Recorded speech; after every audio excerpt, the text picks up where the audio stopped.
Marc Lamont Hill, and welcome to Black News Tonight. An internal report says the use of force during the raid that killed Brianna Taylor on March 13, 2020 was unjustified.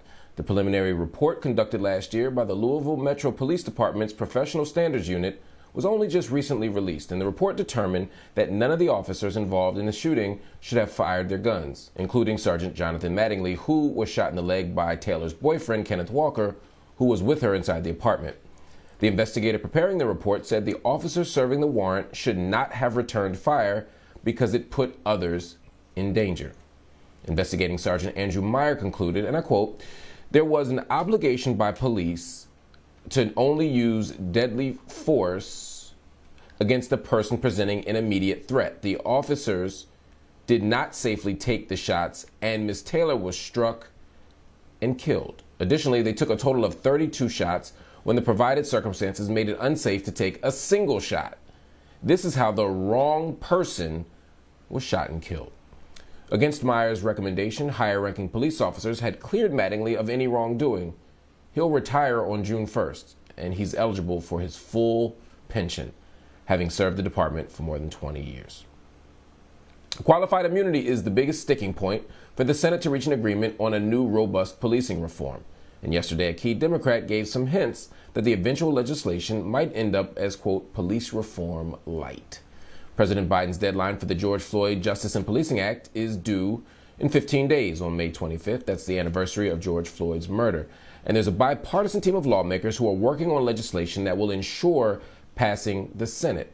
The point of disagreement revolves around qualified immunity, which protects police officers from personal liability for money damages, as long as they have not clearly violated constitutional rights. Yesterday, while talking to CNN's State of the Union, House Majority Whip James Clyburn kept the proverbial door open for a bill that wouldn't include removing qualified immunity.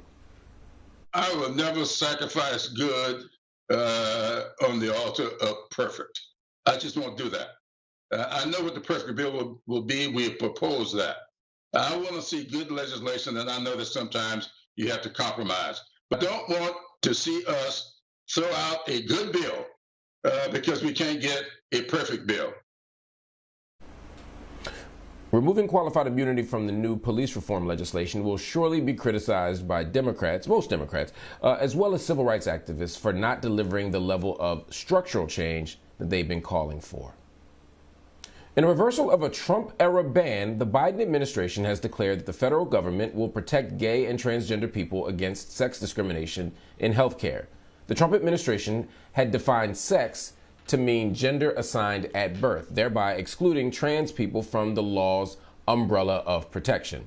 That protection is now restored as the federal laws forbidding sex discrimination in healthcare now also protect gay and transgender people. Joining me now to discuss this and more is national organizer and trans activist Hope Giselle. Hope, good to see you as always. First of all, how do you feel about President Biden restoring anti-bias protections that were already in place before he got there? Honestly, it feels like a burden that has been lifted and a promise that has been kept. I think that Biden made a lot of large, demands around what he was going to do, or a lot of large assumptions about what he could do as president. So to know that he's making good on a lot of the things that he set out to do for the LGBT community as a whole feels really good, first and foremost, just before all of the politics around it. Talk to me about this idea of banning gender affirmative treatments, especially for trans youth. This seems to be a key issue, a key sticking point when there was a political battle going on. What does it mean to ban these types of treatments? Well, I think that first we have to note that gender-affirming care is life-saving care, that this care is not something that people are just getting for the sake of being able to say that, oh, we're transgender and we want to impeach or, kind of sort of like impede on the lives of other people. But this is the care that we get that helps to save our lives, right? That helps young kids from committing suicide and all of these other atrocities that happen simply for being able to live in the bodies that we live in. Talk to me about how there are a lot of people who don't quite understand these issues around whether it's gender dysphoria or just depression or other things that emerge when people are navigating this, particularly as say teens. What makes this life-saving? So a lot of what happens is when you're able to kind of sort of use medical right advances to propel yourself in the way that we do, it helps you to look right. It helps you to kind of sort of assimilate into society. And I think that that's the first piece that a lot of people miss is that passing or the ability to be able to look like the gender that you are identifying with helps you to maneuver in a way that keeps you a little bit safer than people who kind of sort of fit into a more androgynous or non-binary spectrum, right?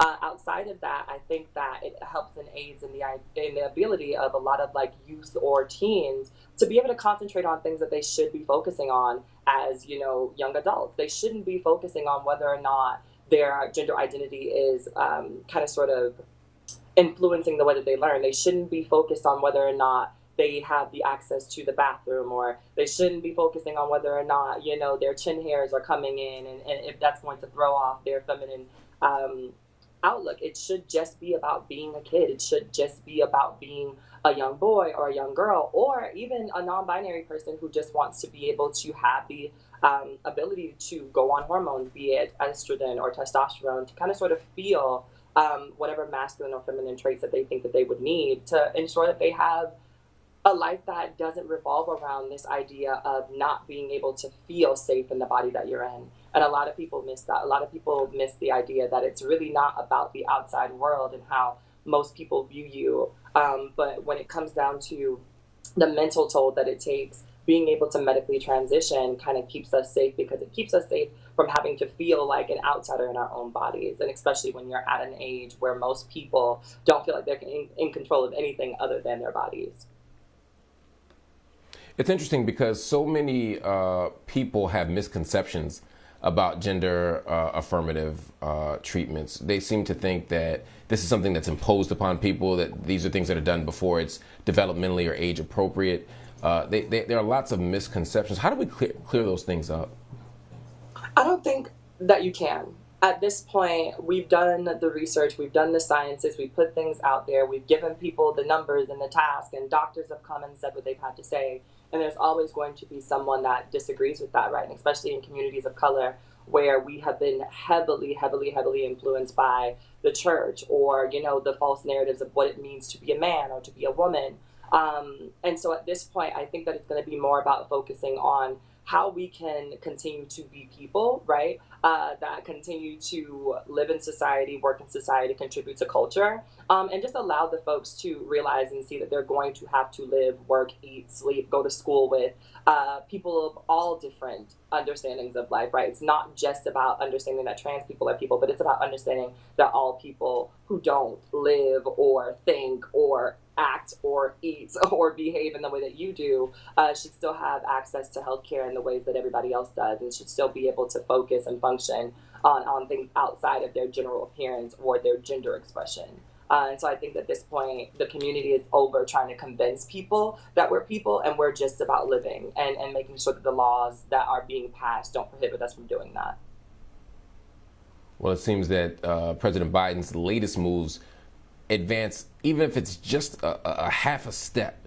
It seems they seem to advance on that cause of just being people, just being recognized, and just having the basic affordances and spoils of what it means to be a democratic citizen. And so we're glad to see that. We're going to unpack more of this too. That's really what it's about. I think absolutely. that the thing that a lot of folks need to realize is that transgender individuals are not asking for a lot. We're simply just asking for the things that everybody else has access to on a regular basis, right? We're not asking for extra health care. We're asking just to be taken care of without the idea of our gender expression or our sexuality coming into play. We're asking that we simply be allowed to go into a hospital and not have to worry about whether or not my doctor is homo or trans negative in their thinking. We're asking to simply be allowed to catch a cold or get HRT therapy, because those things are things that affect my body. Those are things that affect my quality of life. Those are things that affect the way that I'm able to stomach myself every single day. And I think that when people understand and realize that the rights of trans people, especially as it pertains to our health, don't retract or take away from the rights of other people and their health, we'll be able to have a discussion that's a little bit more wide ranged and forward thinking. Until then, I think it's just going to be within our best bet to continue to live and move past ignorant conversations or ideologies based on how we've been told and taught socially to think about these things. Absolutely. Hope Giselle, thank you so much for joining me as always.